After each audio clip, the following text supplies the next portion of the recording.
are you experiencing, are you hearing that the quality of meetings, of conversations is now getting to a better level because you're not focused on the mundane aspects of those meetings?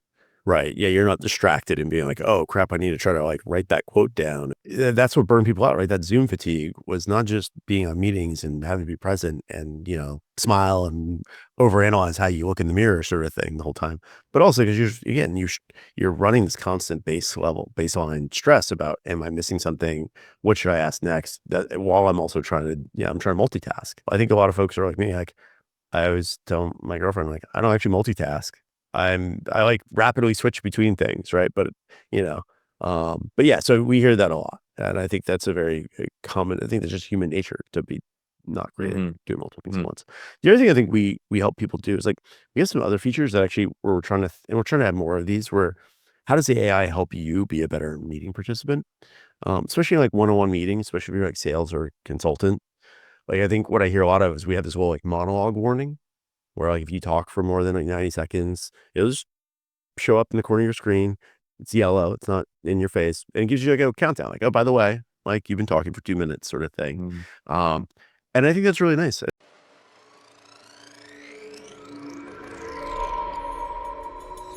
We're going through something absolutely historic. Technologies across the board are growing exponentially. It's a disruption that's going to completely redefine the way businesses compete. In the next decade, we're going to lose 40% of today's Fortune 500 companies. The exponential growth of computing is continuing. AI is nowhere near its full potential. Whether you like it or not, that the future cannot be stopped by anyone. Hi there, everybody. Welcome back to the Future Tech and Foresight podcast. As always, I'm your host, Mark Verbenkov, and this is episode number 175. So we're certainly getting up there in the episode count.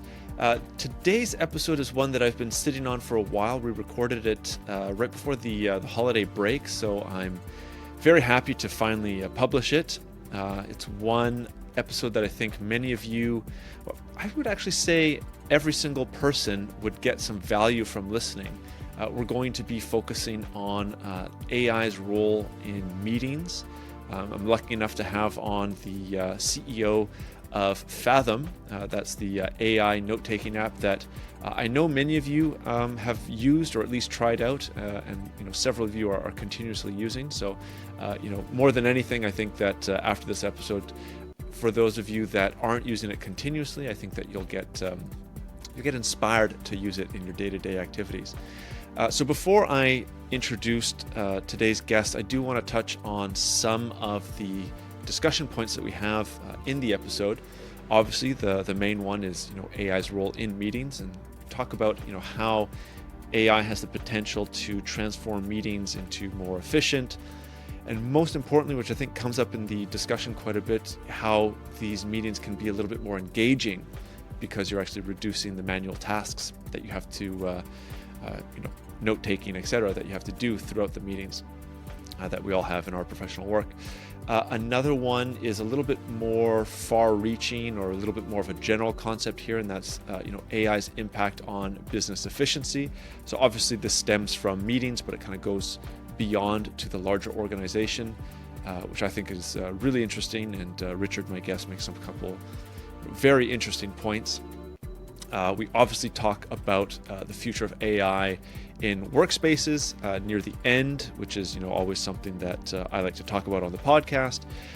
And something that I think is a little bit more interesting is the cultural shift in AI adoption, right? So there's this theme that keeps coming up whenever we're talking about artificial intelligence on the podcast, for organizations to start really needing to rethink business processes with AI in mind. And then of course, one of the main themes that pretty much comes up on every single podcast discussion when AI is involved, and that's the competitive advantage that organizations and individuals themselves get when they're going to be adopting AI versus those that don't. There's a bunch of other things that come up in the episode, of course, but these are the main topics that I think are interesting for everybody, and certainly should get you thinking about listening to the whole podcast, not just little snippets here. But anyways, let's talk about Richard White, who's my guest for today's episode. He is, as I mentioned, the founder and CEO of Fathom.video. It is a free app that records, transcribes, and highlights calls, allowing users to focus on conversations instead of note-taking. He is a member of Y Combinator's W21 batch. Fathom is one of 50 Zoom app launch partners and among the select few companies backed by Zoom's App Fund.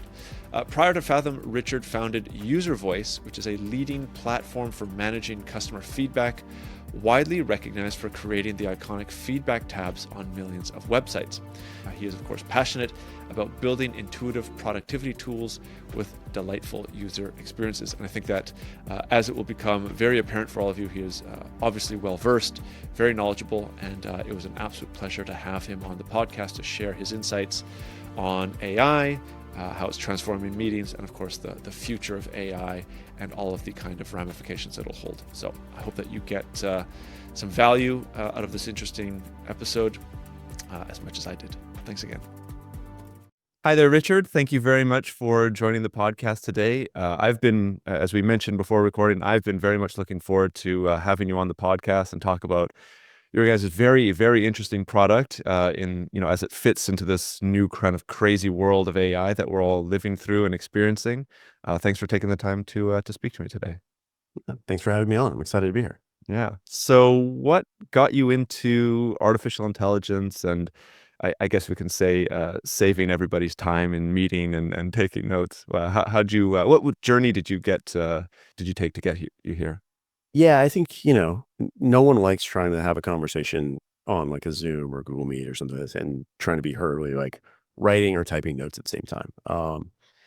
But it's one of those things where it's like, sometimes you stub your toe on a problem like once a week or once a month, and you're kind of like, ow, my toe. And if you do it enough, you're just like, oh my gosh, I got to fix this, right? I need to. And kind of early 2020, actually, just right before the pandemic, I was doing a lot of user research for different products. It just led to me being on a lot of Zoom calls. I think I was on 15 to 20 a day, 15 minutes at a time, talking to some prospect or potential customer of this new product we were building, and like hurriedly trying to take notes. And I remember being like, oh, this product we're building is getting good responses, but I can't help but feel like the bigger problem here is I wish just something would take notes for me. Because this is really painful, right? It's like, it makes me more stressed out on the call. I'm worried I'm going to miss out on something. I take pretty good notes, but then I have to like immediately after the call ends, clean up those notes and make them make sense. And I do all this work and be kind of stressed out. And then like 2 weeks later, I'd be like, I don't get my notes and be like, I don't remember exactly which call this is.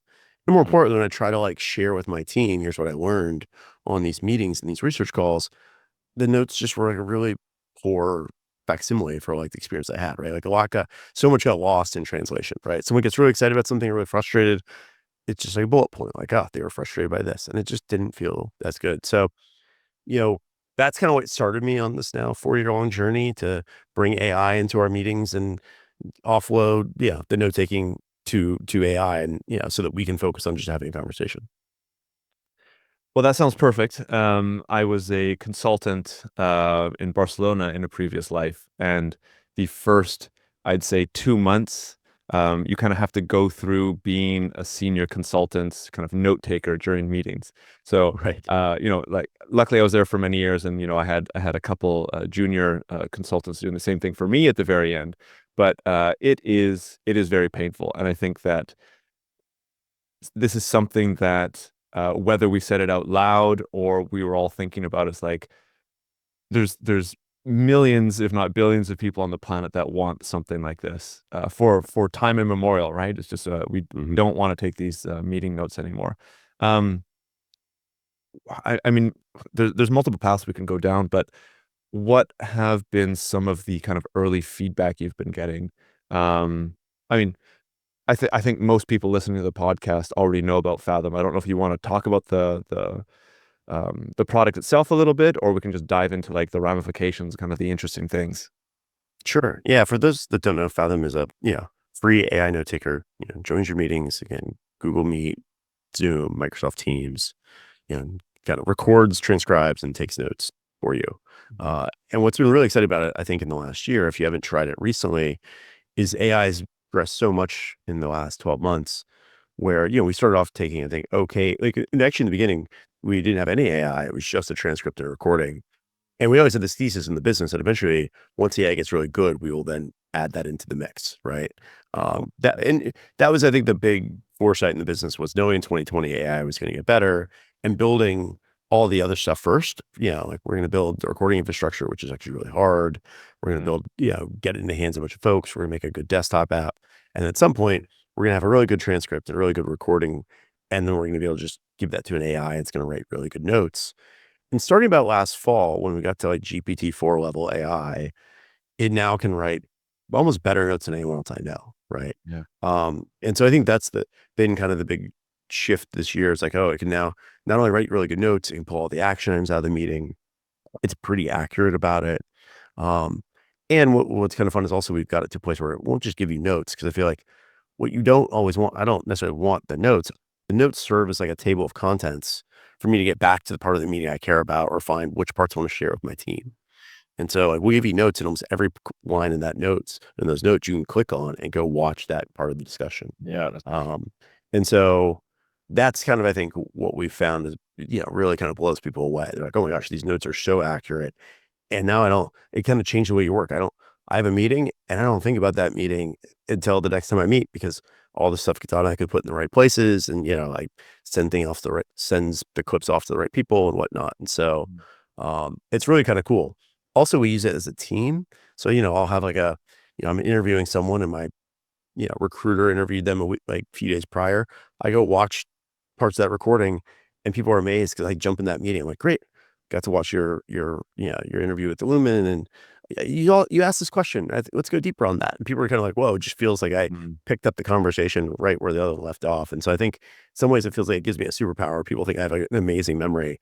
I don't actually. If you meet me in person, it's a disaster, right? Sort of thing. I don't remember any of these things. But that's the big, I think, thing that we found that AI has been really good at and really transformative for people's work lives.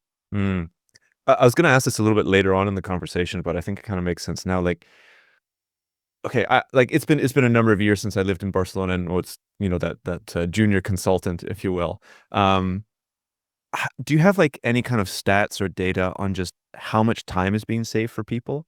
Like, if I'm putting myself back, it would be, I mean, especially in those first 2 months, it was practically my job. So it would be all the time. But in like a larger, broader scheme, like, is it several hours a day, or, an hour or two a week, or like what kind of stats are you guys getting? I think it kind of depends on the role you're in, right? And it's kind of like, what is the post-meeting workload your role is required to do, right? If you're in sales, or if you're a consultant, it's pretty high, right? There's a lot of things you generally need to document, and emails you have to send, and all this sort of stuff. And so when we ask people to kind of self-report this, we generally get estimates on the order of like 10 minutes to 45 minutes per meeting. Because there's also things we can do. Not only will give you the notes, we have kind of our own kind of chat GPT interface to that meeting. You can be like, hey, can you generate me a follow-up email? Or can you go generate the spec for what this person was describing, or the SOW, or things like that. So, we tend to have a lot of folks have a lot of meetings, sales, consultants, agencies, and, we're saving on average 20 minutes a meeting. That adds up pretty quickly for folks that are doing 8-10 meetings a day. Yeah. I think, though, it's interesting. I actually think that when I talk to folks, the more tangible ROI, it's not actually tangible, the intangible ROI is emotional one. It's people are just like really stressed out on meetings, worried they're going to miss something, or worried that, like, if you're one of those people that's on back-to-back meetings, they all kind of blur together at the end of the day. Like, by the time you get to your last meeting of the day, do you remember the details of the first or second meeting of the day? And so I think what we find is, first and foremost, we're saving people time, but really giving them peace of mind. Like, you can have this conversation. If you zone out for a minute, I mean, we all zone out for a minute. It's fine. Like, you out yourself and say, hey, what did you say there? You just go back afterwards and watch it, right? You're like, oh, that's what they said, sort of thing. So I think that's actually what we found is the killer feature, is you can just relax, have a conversation, and know that Fathom's kind of got your back there the entire time. Yeah, that's so interesting. Have you like spoken to a couple of users about that, relaxed attitude when they're in meetings now? I can imagine, and I've been using, I've been testing out a number of the competitors, yourself, Fathom, I just feel like you're able to focus on the conversation itself. The conversation, I don't necessarily have the right words, but it like gets to a deeper level, right? Because you're not thinking about the surface level things. It's like, oh, is that action point connected to this? Um, this is just me, but I'm assuming it's also similar to other people. Like, I guess the question is, are you hearing that the quality of meetings, of conversations is now getting to a better level because you're not focused on the mundane aspects of those meetings? Right. Yeah, you're not distracted and being like, "Oh, crap, I need to try to, like, write that quote down," and, like, Mhm. like, again, I think that's what burned people out, right? That Zoom fatigue was not just being on meetings and having to be present and, smile and overanalyze how you look in the mirror sort of thing the whole time, but also because you're running this constant baseline stress about, am I missing something? What should I ask next? That while I'm also I'm trying to multitask. And I don't know. I think a lot of folks are like me. Like, I always tell my girlfriend, like, I don't actually multitask. I like rapidly switch between things, right? You know, but yeah, so we hear that a lot. And I think that's a very common, I think that's just human nature to be not great at Mhm. doing multiple things at Mhm. once. The other thing I think we help people do is, like, we have some other features that actually we're trying to, and we're trying to add more of these where, how does the AI help you be a better meeting participant? Especially like one-on-one meetings, especially if you're like sales or consultant. Like, I think what I hear a lot of is we have this whole like monologue warning where, like, if you talk for more than like 90 seconds, it'll just show up in the corner of your screen. It's yellow. It's not in your face. And it gives you like a countdown, like, oh, by the way, like, you've been talking for 2 minutes sort of thing. Mhm. Um, and I think that's really nice as someone, I think a lot of us are, myself included, prone to being like, especially we're not in person. We don't have a lot of these cues of, like, especially when I'm screen sharing, right? I'm just like maybe a little nervous. And so I'm just like talking, rambling on like I am right now. So we're adding more stuff like that. But I also think there's opportunities for the AI, not just to back you up, but to just in the moment actually give you little, tips and hints and stuff like that. So I guess this goes to kind of a larger trend within AI where, there's two kind of perspectives here, right? AI is going to take over everybody's job, and AI is going to be a superhuman arming force, right? It's gonna augment people, I think is the right term here. It's gonna augment Right. people's capacities for thinking, for interacting, for work in general. To me, I don't think that Fathom is gonna replace anybody's jobs. Maybe, some junior consultants, but then they can go and work on some other more interesting things, maybe. Um, yeah, I'm sure that you would agree with a point like that. Yeah, I think we're still, it's tough to know. This stuff is changing so Yeah. fast. It's tough to know Yeah. exactly where it goes in the next couple of years. And I kind of tell our team, like, let's just focus on the here and now because that's already pretty magical. And so, yeah, I think we're definitely in this like augmentation, right? Copilot assist, whatever you want to call it, is kind of where it's at now. I think if all your job is doing stuff that, like, there's folks that all they do is send emails all day, or all they do is take notes in the meeting. Okay, then yes, it's not an assist to you. But I think in general, we're looking at AI in this era right now tends to take away some of the lower level kind of lower value work, right? That's like Yeah. less creatively engaging and gives you a little brain space back to work on the stuff that's a little higher order. Yeah. Yeah, yeah, I think that's my favorite aspect of this Gen AI artificial intelligence trend right now. It's taking away for people that know how to use it and use it well, right? This boring, repetitive tasks that whether you're a consultant or whatever you've been doing in your life, we all have had to do multiple times in our professional careers. And it just, you know, I've said multiple times on the podcast, I use ChatGPT 10, 20 times a day, every single day. And because of that, something that used to take a couple hours takes 5 minutes. And now I'm able to focus on, well, how do I think about, new clients or, the branding should be different, whatever it is, which is a little bit more engaging type thought and engaging type work. And I guess, Fathom is a terrific tool that fits into this trend and really helps people. 100%. Yeah. Um, how how is the accuracy? So you said that the accuracy is, of course, getting better over time with the AI tools getting better over time as well. Um, I can imagine that there's, maybe a couple mistakes, a couple errors here and there. were there any, maybe in some of the earlier versions, were there like critical mistakes, critical things that were being missed, and those have now been resolved, or was it always pretty decent with, I'm thinking action points. That was always for me. That was the main thing that we needed to pull out. Is like, what was the meeting about? Fine. What do we need to do now?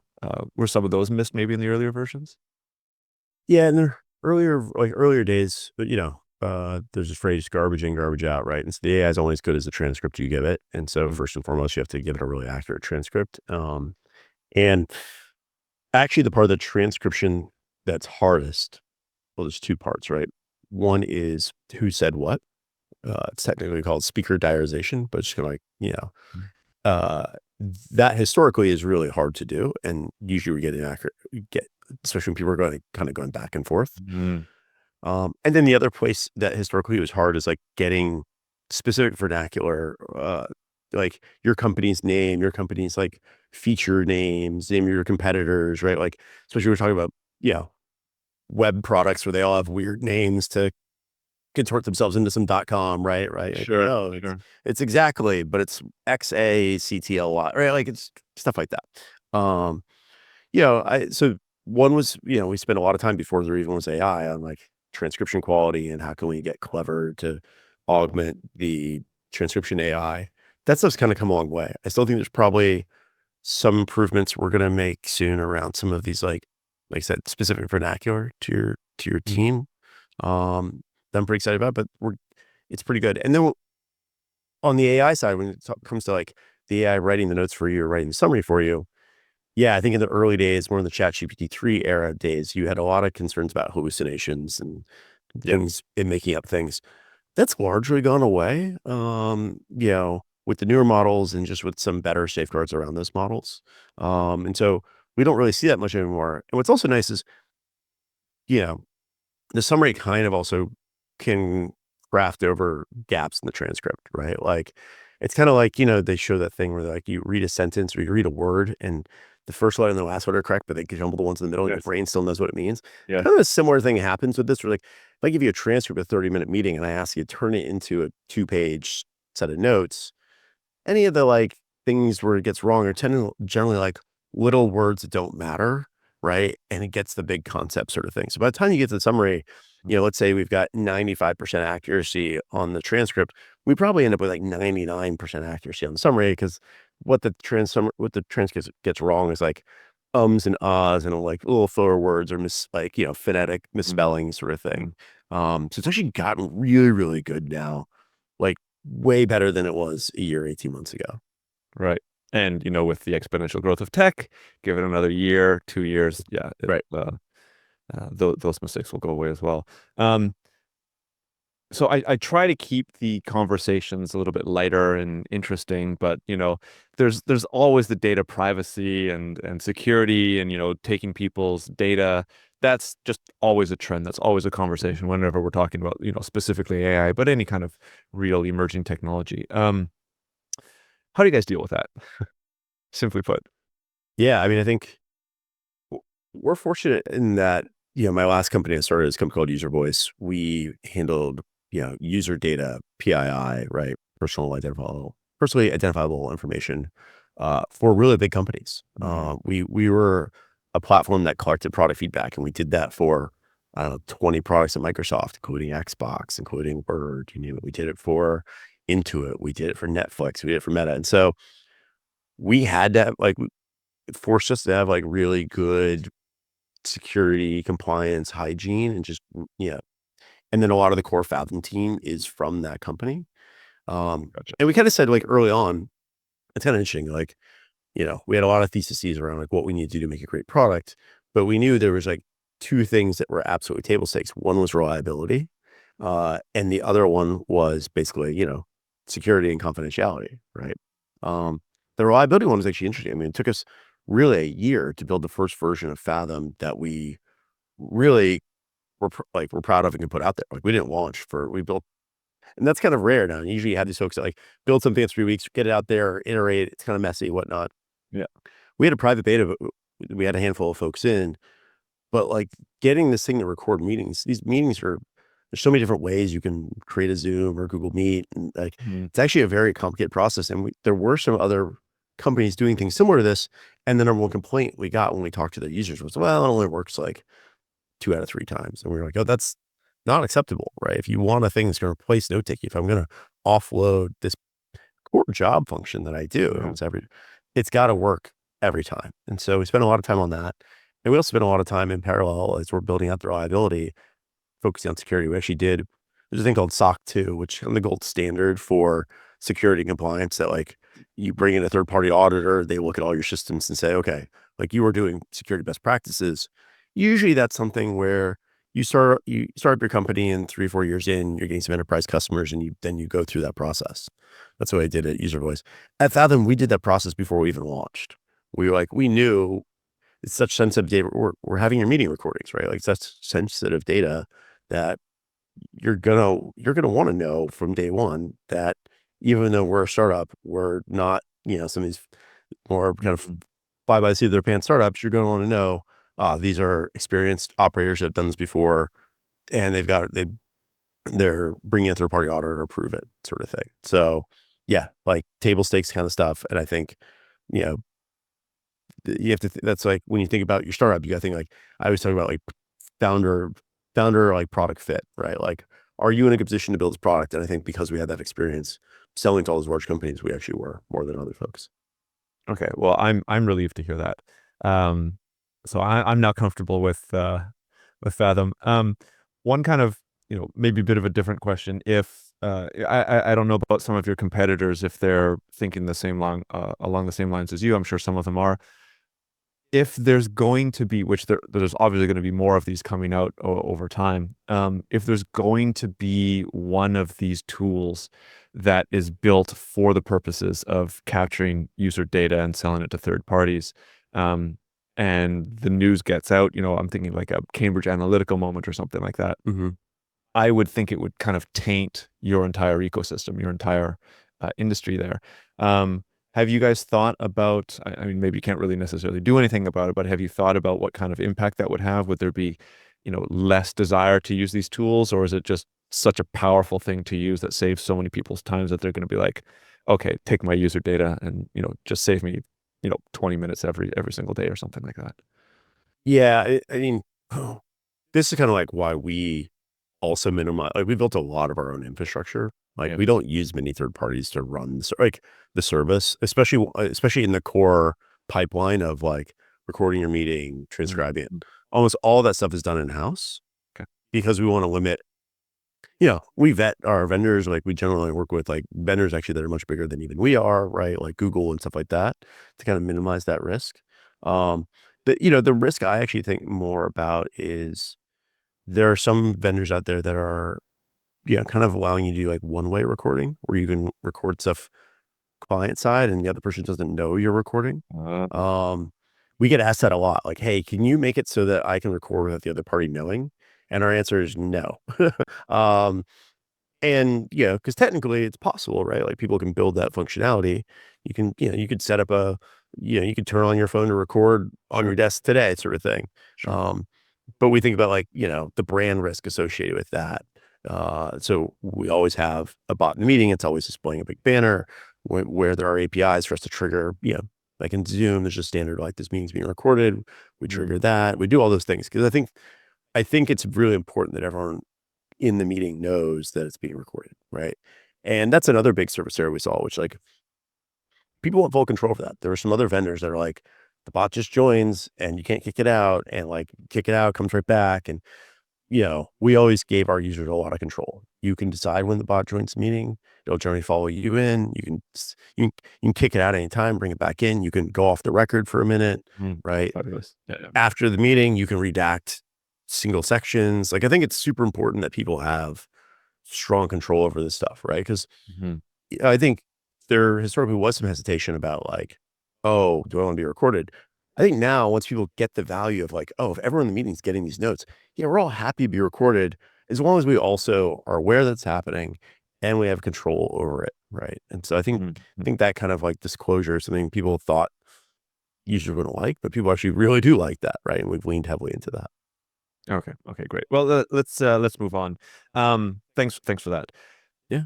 I think there's also a larger so Fathom definitely fits into this larger trend, and we kind of touched along the edges of it, and that's using technology saves you time, or these new kind of tools and technology, it saves you time. It reduces the kind of mundane tasks, but then you lose the skills, if you will, of doing said task. Whether it's calculators or books back in the day, or I'm sure even spears were like, well, we're never going to be able to fight with our hands again, or Right. these sorts of things. Um, how, of course, Fathom isn't the only one in this AI era that we're experiencing.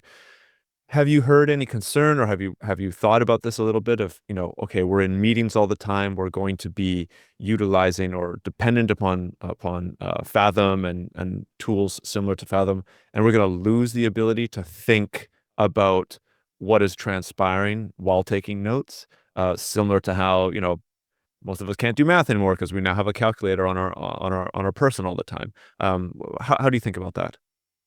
Yeah, and this is where I think it's slightly different than the kite care analogy, because what it really does is free you up to be better at having a conversation, right? So it's like, I think anytime we can put the humans in a place where they can focus on what humans are really good at, right? Which is reading your facial cues, asking you questions, all that sort of stuff, because we're not asking you to do two jobs at once.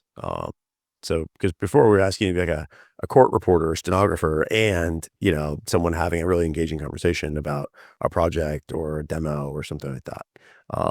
So no, I don't really work. I don't think we'll look back and be like, gosh, I missed the days of taking my own notes sort of thing, and, being distracted in every meeting I was in. Yeah. I like that idea about giving people the opportunity to, I guess, be a little bit more human when they're interacting, like use the skills that I guess we are born with in order to work better.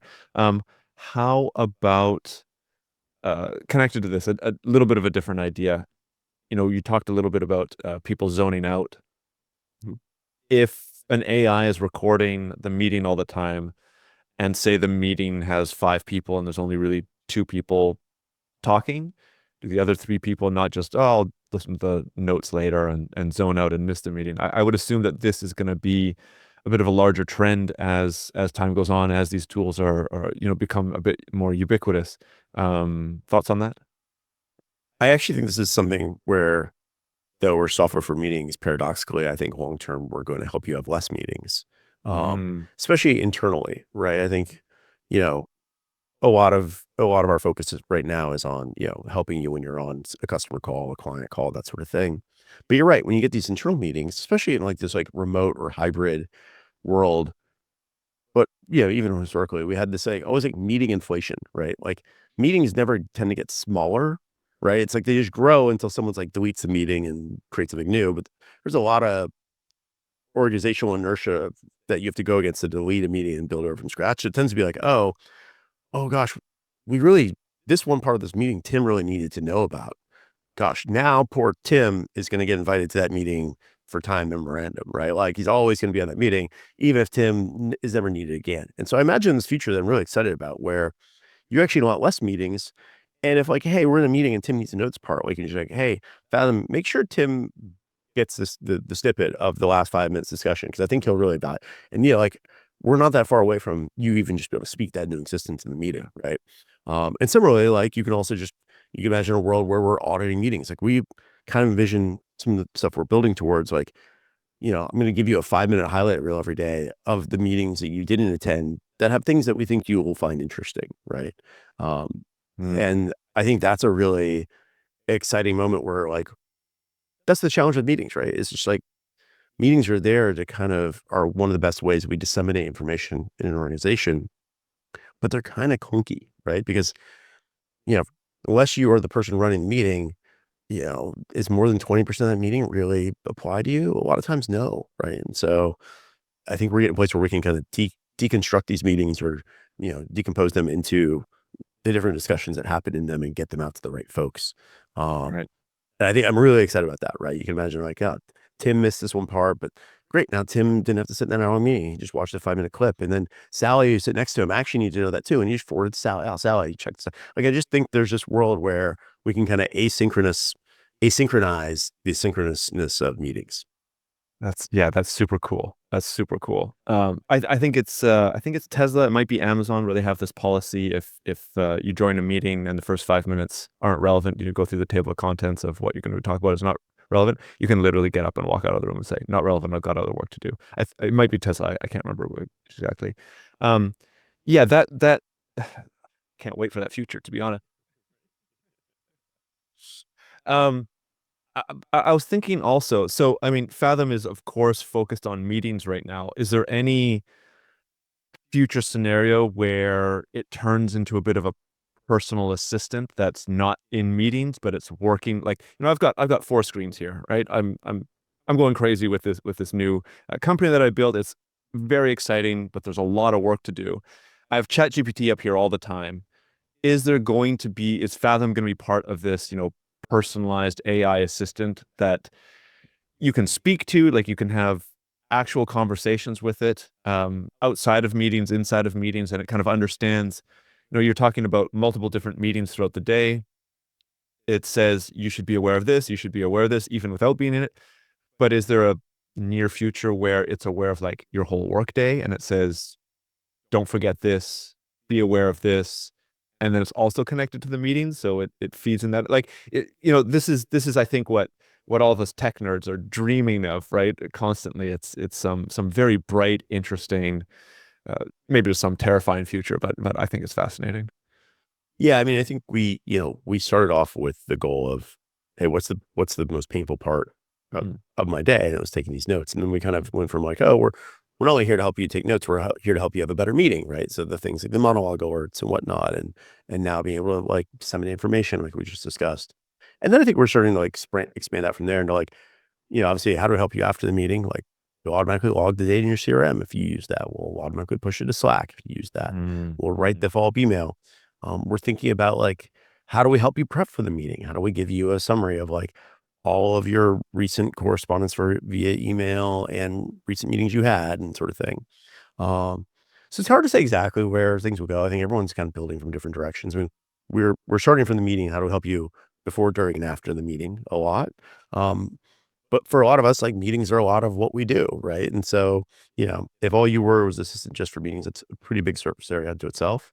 I think, we want to play nice with all the other AI tools you're using too. I think that's a big part of our strategy is build ecosystem and whatnot. We can't do everything. We're still a small focused team. So wherever possible, like we've built out we got an integration with Zapier, and people do some crazy stuff with that and integrating it in with their other workflows. So we want to enable more things like that. But yeah, I think you're going to start seeing all these systems, right now we're in this world where everyone's just kind of building their own kind of purpose specific tool, but you're starting to see more of them kind of play nice together. And I don't know, it starts to get crazy when you can kind of have these things kind of interoperate.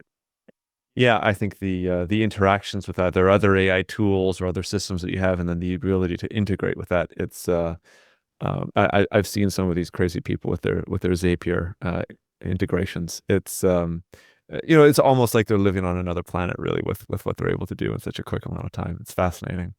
I mean, I usually end the conversations with kind of like what's going on in the future, what your future perspective is. But I think I also want to ask maybe a little bit more about your product itself. Like,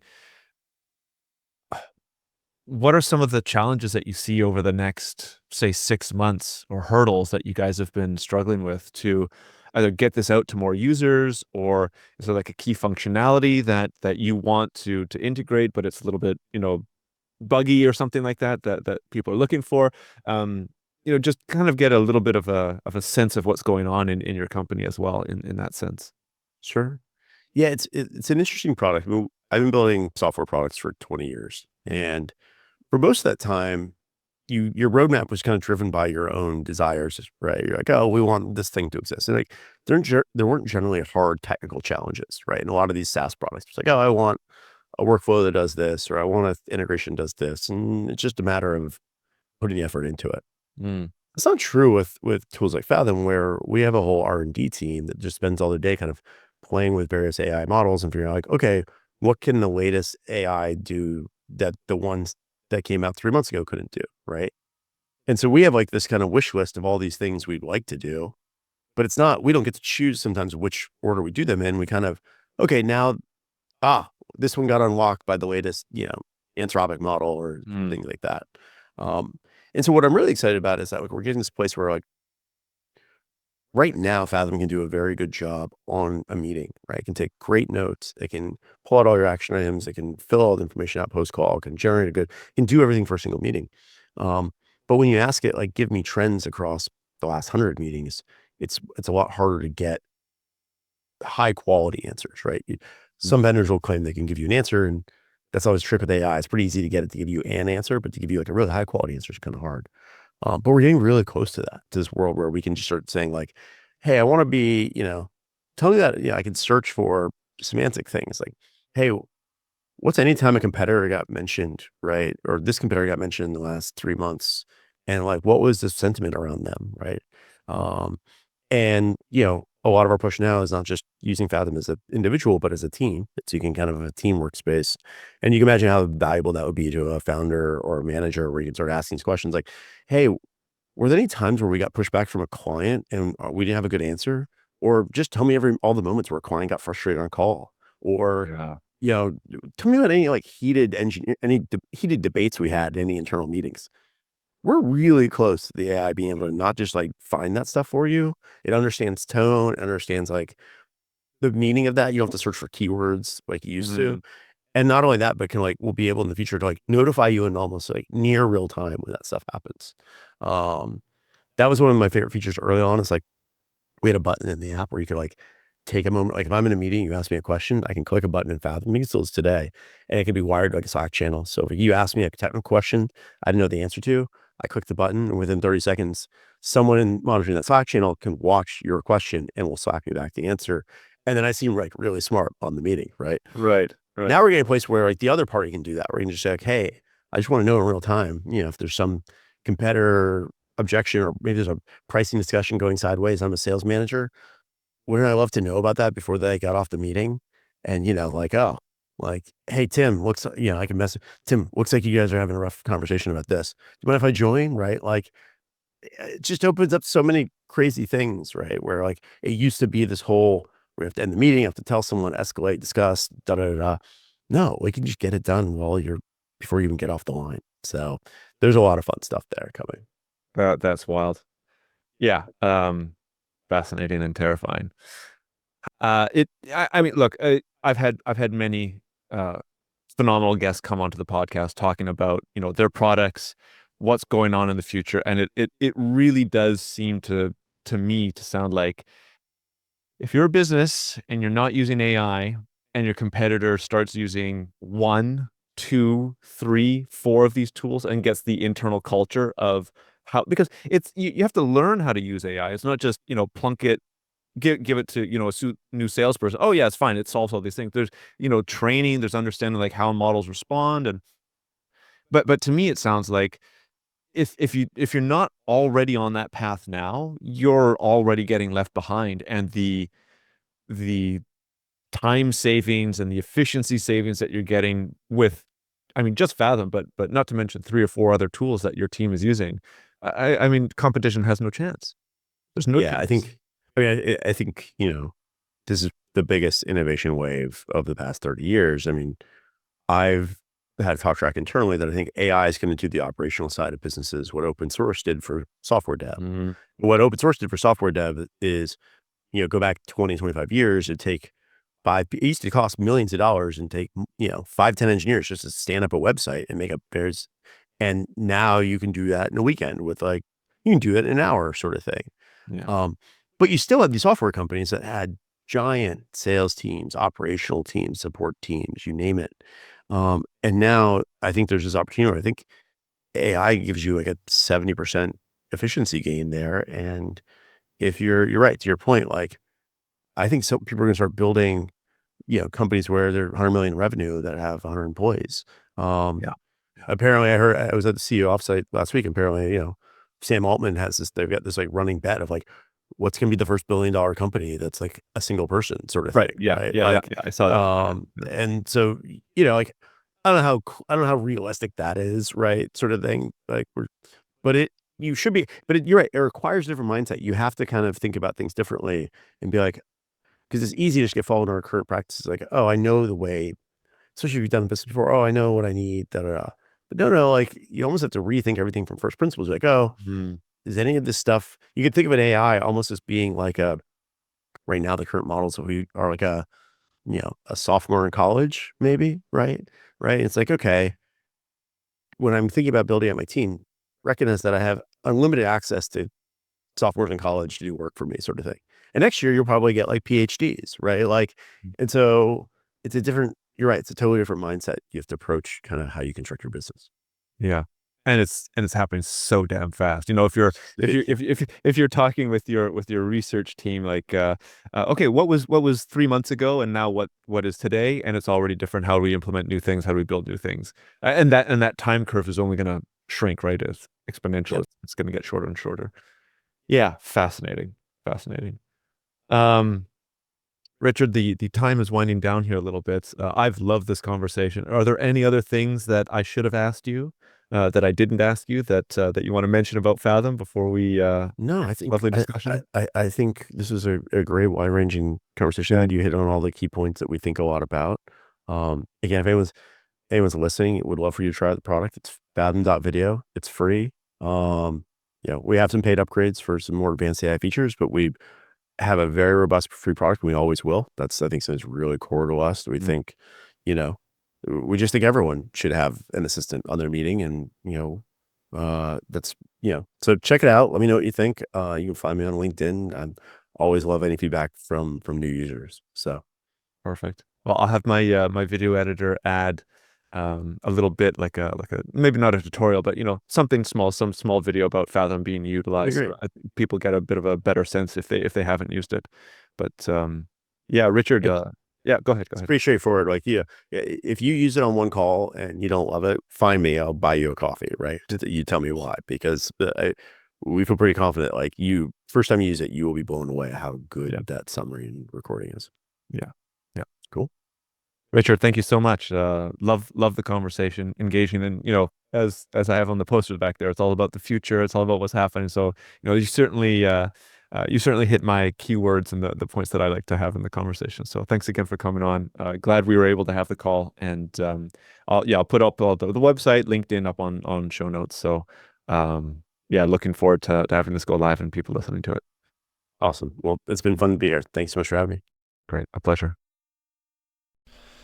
Well, thanks for listening to this week's Future Tech and Foresight podcast. If you like what you've heard here, there are, of course, a number of ways that you can support the podcast. The best way would be to leave a review on Apple Podcasts or give a rating on Spotify, which you can find a step-by-step explanation for on the futuretechandforesight.com website. Alternatively, feel free to leave a comment either on the episode show notes or the YouTube channel where you can see video recordings of the interviews. And finally, if you are part of an organization that is aware of the disruptive and transformational impact that emerging and future technologies will bring and want to know more, please get in touch to hear about the strategic foresight services that we offer and how we can help future-proof your organization and take advantage of the phenomenal opportunities available to survive and thrive in the future. A lot of future-shocked people and future-shocked institutions in our society are simply overwhelmed. Once there is superintelligence, the fate of humanity may depend on what the superintelligence does. Science fact is catching up to science fiction. The first truly intelligent machine will be the last invention that humanity needs to make. The only scarcity that will exist in the future is that which we decide to create ourselves as humans. Within a 10-year design revolution, we can have all humanity living the highest standard living anybody's ever known. Progress is accelerating at an exponential pace, and it's going to reach a point where progress is so fast it's going to be a singularity. We are probably one of the last generations of Homo sapiens. Every single headline points to the birth pangs of a Type 1 civilization.